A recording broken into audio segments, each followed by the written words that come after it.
Okay, so today I'm going to talk about prep coaches, online gurus, something that didn't really exist years ago. When I started, there was no really such thing. We just all used to help each other. We used to just get ready for the show. If we made a mistake, we learned from it, and then next time we'd change it. So there'd be a load of us getting ready for shows in the gym, and I owned an old school spit and sawdust gym, so we were all in there getting ready, and one of us would be getting sort of a bit more ripped than the other, and we'd all say, "Oh, what you doing?" We'd say, "Oh, we've changed from chicken to fish or whatever, and we'll try that." And we all used to get ready together, and we learned. That's how we learned. And some of us made mistakes, and we thought, "Oh, we won't do that." And that's what we did. So over the years, I saw many people getting ready for shows, and they used to start coming to me in the gym and that, but there was no social media there. We just used to do it. That's just what we did. As where now it's become a business. And now I ask myself, the people that are online, they're very good at marketing themselves. Are they really good at what they do, or are they really good at marketing themselves on social media? Most of the best coaches I know are more old school and not very good on social media. That's the problem. So people choose not to see them. They want to choose the guy who's got hundreds of thousands of followers, who's got all his pictures standing next to these people, and who's made it a business. Now the problem is, back in the day, people weren't charging. So as an example, I just went, we were sort of all helping each other, but I went to see someone called Kerry Kays, who a lot of people will know, more old school, and we went up to see him, and he went, "Right, okay, look, this is what you did last week." Scribbled it down on a bit of paper, and we would look after that. And I'd left the gym, I'd go, "Oh, look at that, yes, I'm going to do that, I'm going to stick with that religiously." It was very basic, very basic, but it worked. And that's the thing, you see. Now you've got, because it's become a business, people don't want to write basic stuff down, because if they do, the people that are paying are going to go, "Well, what's this? I'm not going to pay just for this. All it says is chicken and rice." But the thing is, it's the simplicity that works. It's just been made complicated because people are charging money. It's like, a lot of people that have come to me are sort of like, after a couple of weeks, "What do we do now? What do we do?"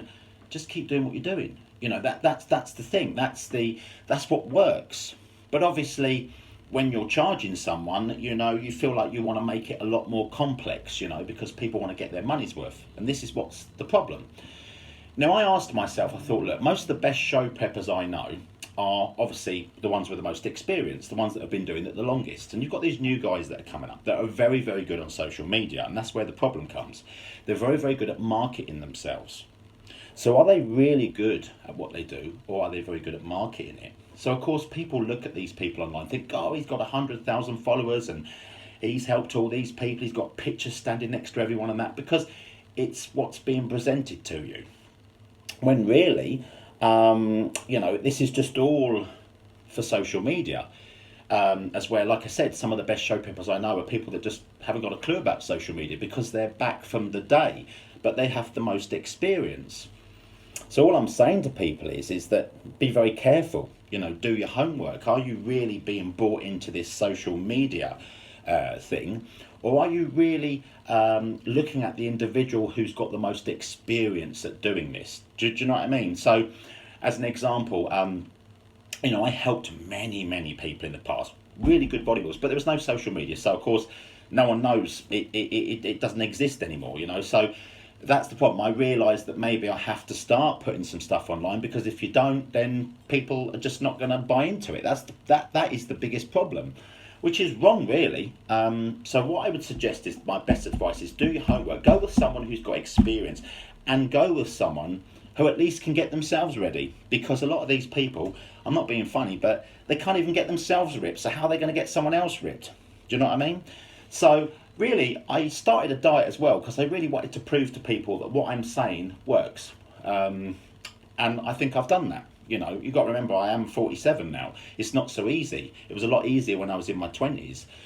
But, it's funny that people always think that the answer is elsewhere. So they might have someone on their doorstep who might have all the knowledge to help them to achieve their best goals.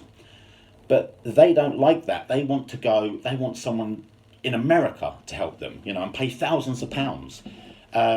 which is totally unnecessary. I can't understand it. I think, why would you do that? Why would you not make life easy on yourself? So it's a strange one that everyone thinks that the secret and the answer is elsewhere, when in actual fact it can be on your doorstep.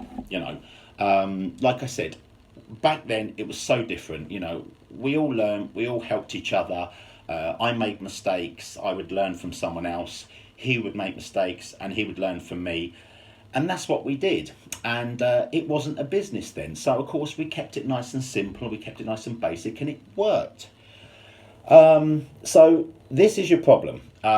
It's become a business. It's a big thing now. I mean, when you go online, it's just gurus and show preppers all over the place. I have never claimed ever to be a guru or know loads of. All I can say is that when I speak, it's just from experience. It's just what I've seen. It could be wrong, it could be right, but I can only go by what I've seen. So if I've seen someone getting ready a certain way, then I have to go by that. It's all down to experience and nothing else. I wouldn't give any information out unless I had seen it for my own eyes. It's not something I've read on Google. It's something that I've actually experienced myself or I've seen on someone else. And that's important, because now people just tap away on Google, get the answers, and think they can just feed off that information. It doesn't work like that. It works on experience. I see people do one show, next minute, bang, they're a show prep guru. It's madness. So don't get brought into the social media marketing side of things. Some people are very, very good at marketing themselves. I've seen this.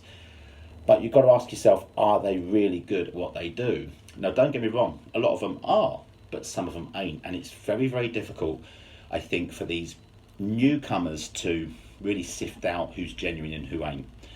So a very difficult one, an interesting subject, one that I could talk about for a very, very long period, for a long time, because I've seen some people that have got caught up and spent hundreds, if not thousands of pounds on these prep gurus, and look, they don't look good to me.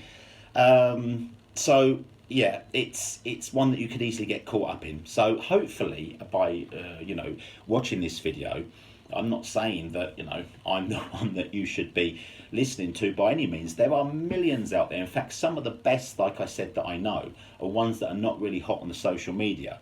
So be careful. And like I said, good luck. And if you're going to compete, then good luck in your show. And I hope it all works out. But be careful who you see.